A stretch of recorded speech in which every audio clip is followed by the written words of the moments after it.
بسم اللہ الرحمن الرحیم۔ جنگ بدر کی تیاریاں ہیں۔ 17 رمضان سن 2 ہجری ہے، جمعہ کا دن ہے۔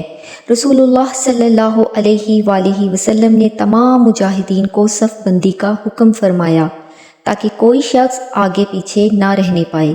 ساتھ ہی یہ حکم بھی دیا کہ سوائے ذکر الہی کے کوئی کسی قسم کا شور و غل نہ مچائے۔ آقا صلی اللہ علیہ وآلہ وسلم کے دستے مبارک میں ایک چھڑی تھی جس سے آپ صفیں درست فرما رہے تھے کہ اچانک ایک ایسا واقعہ ہوا جسے دیکھ کر تمام صحابہ کرام علیہم الرضوان حیران رہ گئے اور سب ایک دوسرے کا منہ تکنے لگے۔ ناظرین کرام، قصہ کچھ یوں ہے کہ جس وقت آقا صلی اللہ علیہ وآلہ وسلم اپنی چھڑی کے اشارے سے صفیں سیدھی فرما رہے تھے، اس وقت ایک صحابی حضرت سواد انصاری اس طرح سے کھڑے ہوئے تھے کہ ان کا پیٹ کچھ آگے کی طرف نکلا ہوا تھا۔ آپ صلی اللہ علیہ وآلہ وسلم نے ان کے پیٹ پر ہلکا سا چھڑی سے اشارہ دے کر فرمایا، اے سواد، سیدھے کھڑے ہو جاؤ۔ کچھ لمحے کے بعد حضرت سواد رضی اللہ تعالیٰ عنہ نے کہا، یا رسول اللہ، آپ نے میرے پیٹ پر چھڑی ماری ہے، مجھے قصاص چاہیے، یعنی مجھے اس کا بدلہ چاہیے۔ آپ صلی اللہ علیہ وآلہ وسلم نے سواد کی طرف دیکھا اور تمام صحابہ حیرت زدہ ہو کر ایک دوسرے کو دیکھ رہے تھے۔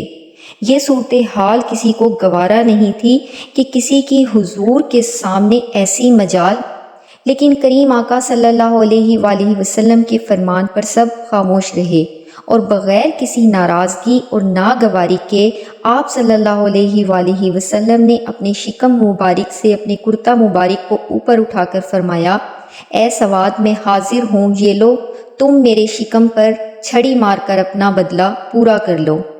حضرت سواد رضی اللہ تعالیٰ عنہ حضور صلی اللہ علیہ وآلہ وسلم کی طرف بڑھے اور پھر نہایت ہی والہانہ انداز میں گرم جوشی کے ساتھ آپ کے جسم اقدس سے لپٹ گئے۔ آپ صلی اللہ علیہ وآلہ وسلم نے فرمایا کہ اے سواد، تم تو اپنا بدلہ لینے آئے تھے۔ حضرت سواد رضی اللہ تعالیٰ عنہ نے عرض کی، یا رسول اللہ، جنگ کی صف بندی ہو رہی ہے اور میں اپنا سر ہتھیلی پر رکھ کر کھڑا ہوں، ہو سکتا ہے کہ مجھے موت آ جائے اور یہ بھی ہو سکتا ہے میری شہادت کا وقت بہت قریب ہو۔ اس لیے میرے دل میں اس تمنا نے جوش مارا کہ کاش مرنے سے پہلے میرا بدن آپ کے جسم اطہر سے چھو جائے۔ میں اپنی اسی تمنا اور چاہت کو پورا کرنے کے لیے ایسا کیا۔ آپ میری یہ خطا معاف فرما دیں۔ آقا کریم صلی اللہ علیہ وآلہ وسلم نے اپنے جان نثار صحابی کے اس جذبہ محبت کی قدر فرماتے ہوئے ان کے لیے خیر و برکت کی دعا فرمائی۔ حضرت سواد انصاری رضی اللہ تعالیٰ عنہ کی اس عاشقانہ والہانہ حرکت کو دیکھ کر تمام صحابہ علیہم الرضوان حیران رہ گئے اور حیرت سے دیکھ رہے تھے اور پھر سب ایک دوسرے کا منہ تکتے ہی رہ گئے۔ ناظرین کرام، غزوہ بدر میں ایسے واقعات درپیش ہوئے ہیں کہ میں نے جب بھی ان کا مطالعہ کیا ہے تو حیرت اور جذبہ ایمانی سے رونگٹے کھڑے ہو جاتے ہیں، اور یہ وہ واقعات ہیں جن کا مجھے لگتا ہے کہ ایک مسلمان ہونے کے ناطے ہمیں معلوم ہونا ضروری ہے۔ ناظرین کرام، ذرا غور کریں کہ ہم اپنے سے جڑے ہر رشتے کی ساری معلومات رکھتے ہیں، اپنے والدین، اولاد، بہن بھائی، حتیٰ کہ ایسے رشتہ داروں کی بھی خبر رکھتے ہیں جو کہ ہمیں نہیں ہونی چاہیے تھی۔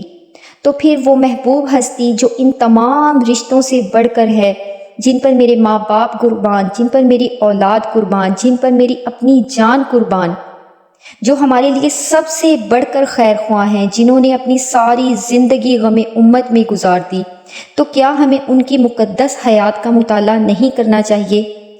کس طرح سے انہوں نے مشکلات اور تکلیفوں کے ساتھ انہوں نے یہ دین پھیلایا جو آج ہمیں تشتری میں سجا ہوا ملا۔ اس کی قدر وہ جانتے ہیں جنہوں نے اس کے لیے قربانیاں دی، یا وہ جو آج بھی اس کے لیے کفار کے ظلم و ستم کا نشانہ بنے ہوئے ہیں۔ جہاں عبادات کی آزادی نہیں ہے، ہمیں اپنے بچوں کو بھی اسلامی تعلیمات کے ذریعے آقا کریم کی قربانیاں اور ان کی محبت کا درس دینا چاہیے تاکہ وہ اچھے مسلمان بنیں۔ ناظرین کرام، اس موضوع پر بہت بڑی تقریر ہو سکتی ہے، لیکن میری اوقات نہیں کہ میں اپنے الفاظ سے ان کا کوئی حق ادا کر سکوں۔ بس اعلیٰ حضرت کے اس شعر پر اختتام کروں گی۔ کروں تیرے نام پہ جاں فدا، کروں تیرے نام پہ جاں فدا، نہ بس ایک جاں دو جہاں فدا، دو جہاں سے بھی نہیں جی بھرا، کروں کیا کروڑوں جہاں نہیں۔ ویڈیو اچھی لگی ہو تو لائک کر دیجیے اور چینل کو سبسکرائب کر لیجیے۔ جزاک اللہ۔